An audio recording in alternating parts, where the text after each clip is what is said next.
Romanos 1, 16 al 17.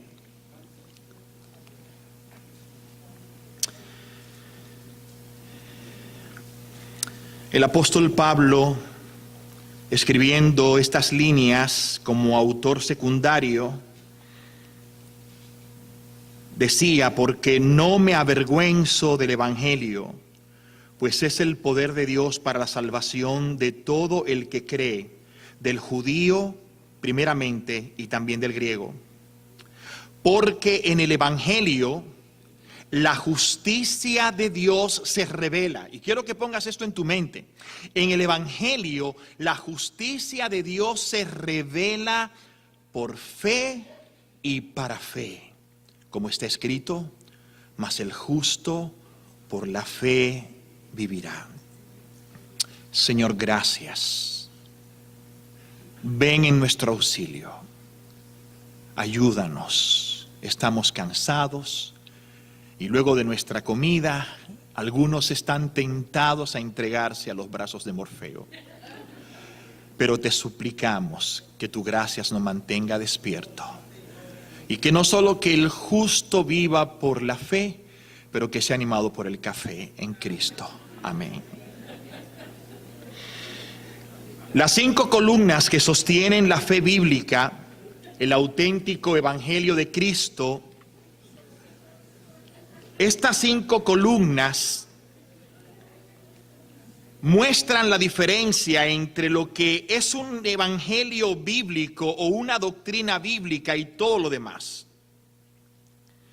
Cuando pensamos en sola escritura, apuntamos al documento fidedigno, suficiente, inspirado, vivo, único, con la capacidad de producir fe salvadora, lo que los antiguos llamaban autopistis.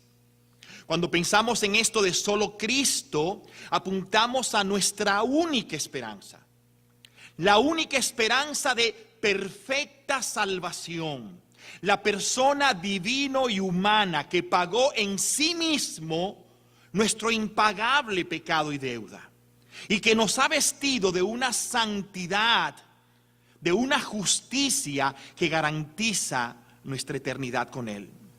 Cuando pensamos en solo gracia, esto nos lleva al Gólgota, y allí cuando vemos a Cristo clavado en aquella cruz, es como si Él estuviera extendiendo su brazo hacia el cielo, señalando a aquel que es el Altísimo, que está entronado por encima de todo, al Padre Celestial. Y con su otro brazo nos está mostrando a estos pecadores que Él vino a salvar, que no merecen en absoluto perdón, que son justamente castigados por su pecado, pero que sin embargo, en la bendita y gracia soberana de Dios, Él decidió salvarlos. Y por eso, en vez del látigo de la justicia divina caer en nuestras espaldas, Cristo se interpone entre nosotros y Él asume ese castigo. Y ahora somos recibidos amorosamente en el seno de nuestro Padre, produciendo en nosotros la gracia, una dulzura humillante, o si prefieres, una dulce humillación.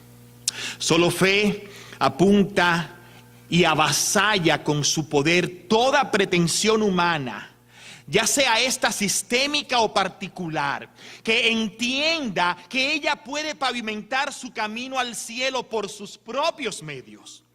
Y descubre ante nosotros que nuestros esfuerzos más altos de justicia, lo más excelente de lo excelente, no son más que asqueables y malolientos trapos de inmundicia. Sin embargo, todas las 4, todas apuntan inevitablemente al único y sabio Dios.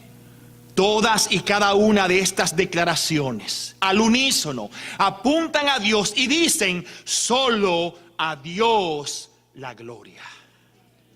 Y hermanos míos, esa es la gran verdad en la cual nosotros hemos sido hoy por la cual nosotros hemos sido hoy sitiados. Y nuestros corazones, si llegaron en guerra, si llegaron con alguna altivez, si llegaron apuntando a sus propios deseos, hoy han sido reducidos a nada. Porque Cristo ha mostrado que Él es y será Rey de reyes y Señor de señores, y que ante Él toda rodilla se doblará, porque Él es el Señor. Mi único punto para vosotros, solo fe, esta declaración con la que los reformadores establecieron cuál es la fuente y de dónde fluye, y qué es la base sobre la cual descansa nuestra eterna salvación. El texto lo dice y lo hemos leído esta mañana: porque no me avergüenzo del evangelio, porque es el poder de Dios, no del hombre, es el poder de Dios. ¿Para qué? Para la salvación. ¿De quién? De todo el que cree, sea este judío o sea este griego. Y ahora escucha, porque en el evangelio la justicia de Dios se revela por fe y para fe, y así está escrito: el justo por la fe vivirá. Mis amados, es muy fácil para nosotros que vivimos en un periodo tan diferente, es tan cómodo para nosotros hablar de estas cosas desde un escenario perfecto, buen aire acondicionado, buenos asientos, buenos micrófonos, una hermosa banda que toca y que prepara el corazón. Pero ¿qué era la vida para aquellas personas cuando estas cosas estaban escondidas de ellos? Piensa por un momento en Martín Lutero. Estaba viviendo su vida, una vida incesante de lucha contra el pecado que lo asediaba, un duro trato del cuerpo al cual él sometía sin descanso para calmar su angustia. El dilema mental en el que él estaba envuelto, pues aunque Dios decía amarlo, él sabía que su justicia era tan grande y tan perfecta que, siendo él pecador, algún día lo condenaría para siempre. Y sin embargo, esta verdad, en vez de llevar a Martín a amarlo, lo invitó a incluso rechazarlo y hasta odiarlo. Todo esto rodeado por un absurdo sistema religioso que se tornaba descaradamente abusivo y despiadado. Imaginen ustedes, el Santo Padre, tal y como llaman ellos a su representante máximo, aquel hombre llamado en la vida real Giovanni di Lorenzo de Medici, que adoptó el nombre de León X, era un hombre cuya ética y espiritualidad es resumida en dos frases que los historiadores recogen. Tenme paciencia. Una de ellas dice: Quantum nobis nostri quea de Cristo fábula por fi, satis es omnibus seculus montum. Si hay alguno que interpreta lenguas aquí, puede aprovechar ahora. Escucha lo que esto significa. Desde tiempos inmemorables es sabido cuán provechosa nos resulta esta fábula de Jesucristo. Otra más. Escucha esta. Este es un duchado de virtud también. Poisideo si hadato el papato. Ahí parecía italiano yo. Godiosemelo. En otras palabras, puesto que Dios nos ha dado el papado, disfrutémoslo. ¿Qué les parece? Si el Papa hubiera sido dominicano, ¿sabe lo que él hubiera dicho en un lenguaje vernáculo? Él hubiera dicho: al que San Pedro, al que Dios se lo dio, San Pedro se lo bendiga. Gozadera total. Este es el calibre del hombre que manejaba los asuntos espirituales del mundo que estaba bajo su poder. Este es el hombre que desafortunadamente y afortunadamente para nosotros gobernaba los asuntos de Roma. Un hombre cuya ética no valía un centavo. Un hombre que pensaba que la historia de Cristo era una fábula.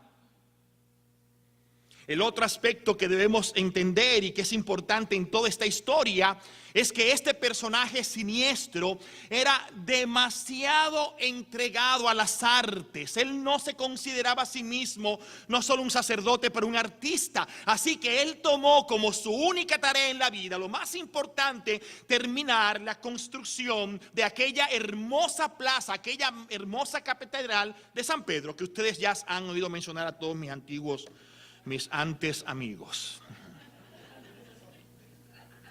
Y para ese fin, obviamente, ¿qué iba a hacer? Colectar dinero. Colectar dinero. ¿Cómo? El cómo no importaba, pero el cuándo sí era importante. Porque él no quería darse el lujo de pasar de esta vida sin haber terminado lo que él consideraba era el aporte más extraordinario de Roma al mundo, un edificio. Ahora vamos a ponernos en perspectiva. Vamos a ponerlo en perspectiva. Aunque ninguno de nosotros jamás podrá realmente experimentar lo absolutamente terrible que era vivir bajo la opresora y omnipresente mano de Roma. En la política, nada sucedía sin la aprobación de Roma. Es más, se había acuñado la frase que decía que oponerse a Dios resultaría en juicio menos severo que oponerse al Papa. Y otras cosas interesantes como estas, en la ciencia, en las artes, en el comercio y sobre todo en la religión. Un sistema religioso que te asfixiaba, una multitud de ritos, de oraciones, peregrinaciones, santos, reliquias a las que había que venerar. En España, por ejemplo, estaban enterrados 18 de los 12 apóstoles. Y Calvino decía, con mucha propiedad, que si recogíamos todos los pedazos de madera que decían que venían de la cruz de Cristo, pudiera haberse construido el arca de Noé. Es triste, hermanos míos, que bajo esa tiranía el mundo fue guiado. Se comercializó tanto el asunto de las reliquias. Había una guerra entre iglesias porque ellos sabían que si aquí decíamos que esta era la reliquia más antigua, las personas irían allí y allí entraría el dinero. Así que habían 2 cráneos de Juan el Bautista. Juan el Bautista tenía 2 cabezas y algunos santos tenían hasta 10 pies. Ya que se decían que en esta iglesia sí está el pie de Santiago. No, es en esta iglesia, es en esta iglesia. Y así se repartían las reliquias como si fuera oro. ¡Qué espanto! ¡Qué espanto! Es en ese ambiente y es bajo ese espectro que nuestro querido Martín Lutero vivió y tuvo que enfrentar lo que enfrentó. La cosa era tan extraordinariamente escandalosa que cuando un beato estaba muriendo, para evitar que los que querían una parte del beato, ya que era un santo, tenían que ponerle guardias a esperar que realmente se muriera, porque algunos caníbales iban y le arrancaban aún antes de que cerraran sus ojos algún pedazo del cuerpo para tenerlo como una reliquia. ¿No les parece asombroso? Parece ficción, pero no lo es. Y para ponerle la tapa al pomo, y aquí me consuelo con la idea de que la repetición es una de las bases de la enseñanza, la abominable venta del perdón de pecados, mejor conocida como indulgencias. Y escucha, ya León X ni siquiera estaba exigiendo la confesión de un sacerdote para el perdón de pecados.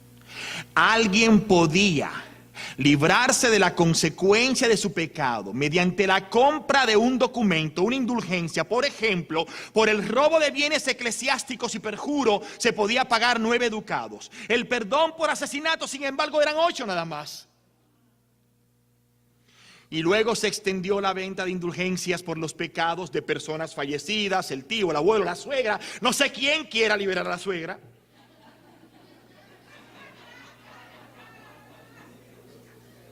Bueno, yo a la mía lo haría, porque la mía es otra cosa. Pero con la idea de acortar su estancia en el purgatorio, incluso para pecados futuros aún no cometidos. Y obviamente ahí estaba el encanto del vendedor estrella del Vaticano, Texel, quien ya había dicho estas palabras: una vez que la moneda en el cofre resuena, el alma al cielo brinca sin pena. Toda una poesía. Y es en medio de esa situación, hermanos míos, es en medio de esa situación que tenemos a Lutero preocupado por su alma, preocupado por lo que sus ojos ven, estudiando la Escritura, y en el momento que a Dios le plugo, cuando Él quiso y no en otro momento, estudiando el libro de Romanos, Él se encuentra el texto que ahora hemos leído. En el Evangelio, la justicia de Dios es revelada. Es decir, el Evangelio nos muestra que Dios es un Dios que justifica al impío. Imagínate lo que eso era para Lutero. Cuando Lutero no podía entender, a pesar de todo lo que hacía y de toda su rigurosidad, cómo su alma no disfrutaba de paz. Pero cuando él vio este pasaje, sus ojos se iluminaron y su mente fue liberada, porque entendió por primera vez que en el Evangelio la justicia de Dios es revelada.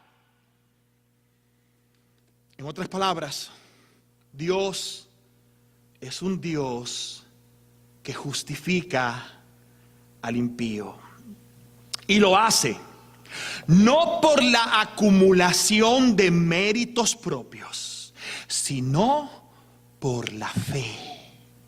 Y así, dice el texto, está escrito: el justo, aquel a quien Dios ha de declarar justo, lo hará solo y exclusivamente por la fe. ¡Bum! Eso es lo que yo pienso que pasó en la mente de Lutero.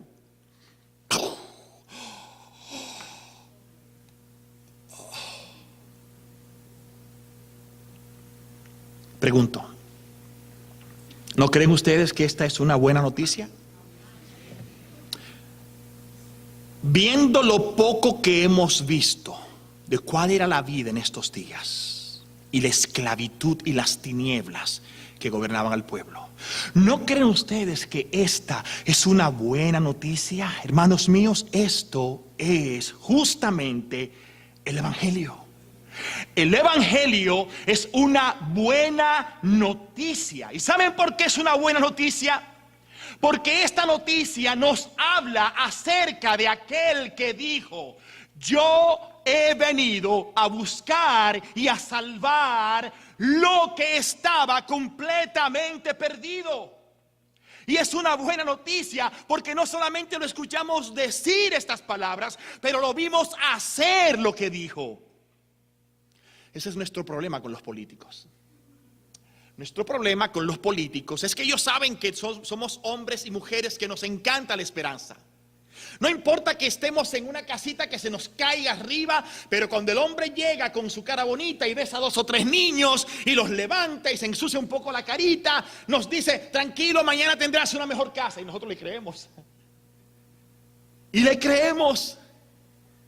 Y pasa el tiempo, y pasa el tiempo, y pasa el tiempo, y las cosas que prometen nunca son ejecutadas.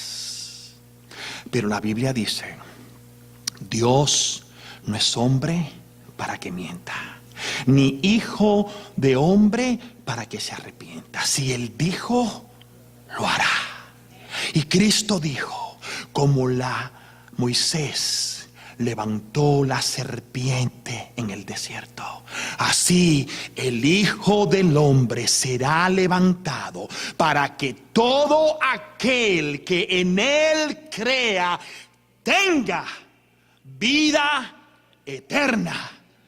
Vida eterna. Y no lo dijo Moisés, no lo dijo Jacob, no lo dijo otro hombre en este mundo. Lo dijo aquel que comparte la misma esencia divina de Dios. Por lo tanto, Él no puede mentir. Y no solo lo dijo, lo mostró. Cuando Cristo, dice Pablo, amó la iglesia, ¿qué hizo? Se entregó a sí mismo por ella.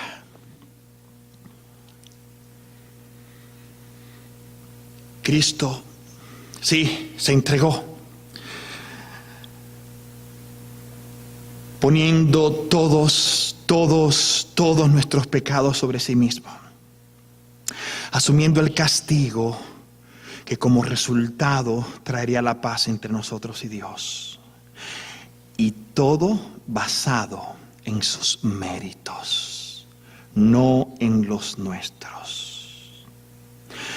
Mientras nuestro padre Adán corrió a cubrir su vergüenza según sus propios criterios, según sus propias soluciones, el bendito Cordero de Dios, que era perfecto, justo y santo, dice la Escritura, fue desvestido y avergonzado y lo aceptó porque lo hizo por nosotros. Fue desvestido en público. Mientras aquel Adán se cubre con su propia vergüenza, este Cristo se desviste para cubrirnos por siempre con la justicia perfecta que solo Él puede dar. Que es triste cuando escuchamos a las personas que se dicen predicadores del Evangelio enseñar a los hombres de este siglo que ellos deben imitar a su viejo padre Adán, cubriéndose con obras y méritos las cosas para ellos mantenerse puros o limpios delante de Dios, cuando Cristo mismo desechó estas cosas. Porque lo que Dios hizo con Adán fue que le quitó y lo desvistió de aquel ropaje humano, de aquella falsa religión, y cogió aquel cordero inocente que no tenía ninguna culpa de la culpa que Adán había hecho, y matándole allí, tomó sus pieles y los cubrió. Y es exactamente la razón por la que Juan, cuando lo vio venir por el desierto, se detuvo en seco y señalándole dijo: helo ahí. Este es el Cordero, no el que ustedes escogen cada día que van a pedir perdón por sus pecados. Este es el Cordero de Dios.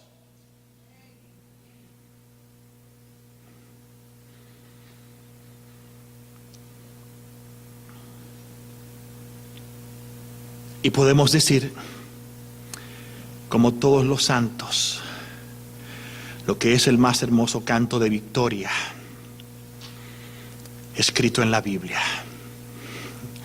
justificados pues por la fe tenemos paz para con Dios por medio de nuestro Señor Jesucristo, por quien también, por Cristo, tenemos entrada por la fe a esta gracia de la cual Emmanuel hablaba, en la cual estamos firmes porque es una gracia fuerte, y nos gloriamos no en nuestras propias obras, pero en la esperanza de la gloria de Dios.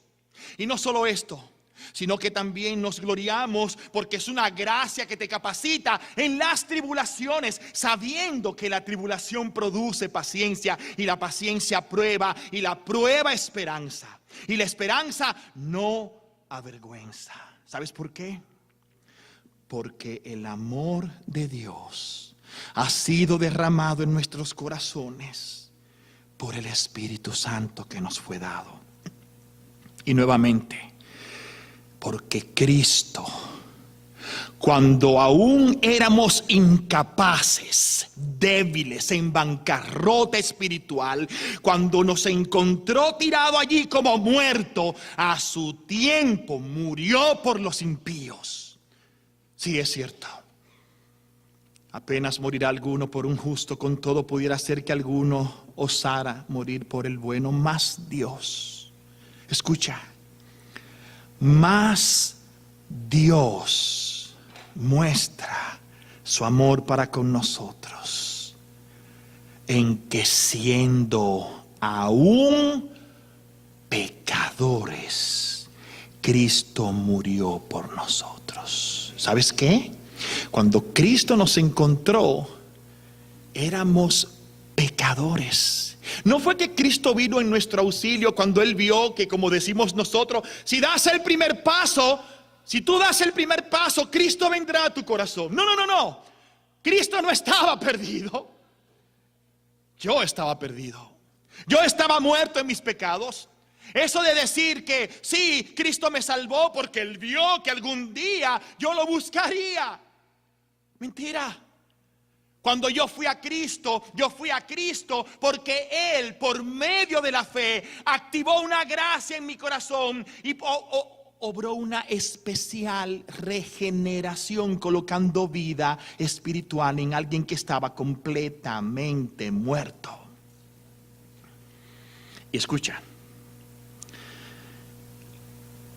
pues mucho más, verso 9, estando ya, ¿lo ves ahí? Tiempo presente, estando ya justificados en su sangre. ¿Qué nos espera? Por Él, por Cristo, seremos salvos de la ira. Imagínate cuando Lutero leía estas cosas. Su corazón se agigantaba en Cristo. Por eso cuando alguien le dijo: Lutero, no vayas a este juicio en la dieta de Worms, no vaya porque no vas a salir vivo. ¿Y sabe lo que Lutero dijo? Mirándolo con ternura a sus amigos, pero con determinación: aunque cada teja que vaya sea un demonio, iré, porque Dios estará conmigo. Dios estará conmigo. Amados míos, solo fe apunta y avasalla con poder toda pretensión humana, sistémica o particular, que pretende pavimentar su camino al cielo por sus propios medios. Y descubre ante nosotros que nuestros esfuerzos más altos de autojusticia, lo más excelente de lo excelente que podemos presentar ante Dios, son asqueables y malolientes trapos de inmundicia. ¿Qué nos queda? Ante esta verdad, solo nos queda caer de rodillas y dar gracias y pensar: ¿por qué yo, Señor? ¿Por qué a mí? Y la respuesta divina es: porque yo quise. Es mi voluntad. Es mi completa y buena voluntad. Esta verdad nos anima, pero también pone un enorme peso en nuestros corazones. Un peso de gratitud, porque nada podemos hacer por nosotros mismos y todo ha sido hecho por Cristo. En Él nos refugiamos. Él es nuestra roca de la eternidad. Oremos.